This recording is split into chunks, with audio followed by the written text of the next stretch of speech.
The way enslaved Africans were transported across the Atlantic Ocean during the transatlantic slave trade was one of the most brutal and inhumane aspects of human history.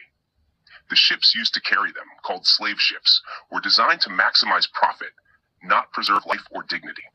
The way black people were arranged and treated aboard these ships reveals the depths of cruelty of the slave system. Here's a detailed description of how they were arranged and what they endured. 1. Packed like cargo.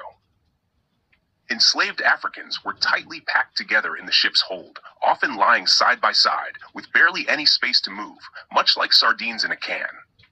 Men were usually shackled in pairs, with iron chains around their necks, wrists, and ankles.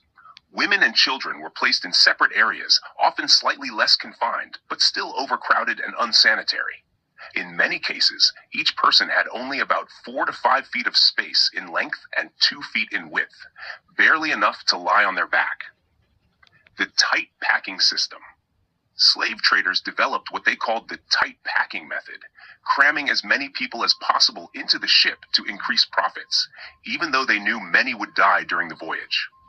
On some ships, 400 to 600 enslaved people were forced into spaces meant for 200. The enslaved were often stacked on wooden shelves or platforms built between decks, creating layers of human suffering. These lower decks had almost no ventilation, and the heat, stench, and lack of air made it nearly impossible to breathe. Horrific conditions below deck. The holds were dark, damp, and suffocating. Buckets were used as toilets, and when they overflowed, the waste ran through the space where the people lay. Disease spread rapidly. Dysentery, smallpox, and malaria were common. The dead often remained chained to the living until crew members came to remove the bodies, throwing them overboard. 4. Physical and psychological torture. Many enslaved Africans cried, prayed, or sang in sorrow during the voyage, what would later influence the rhythms of spirituals and resistance songs.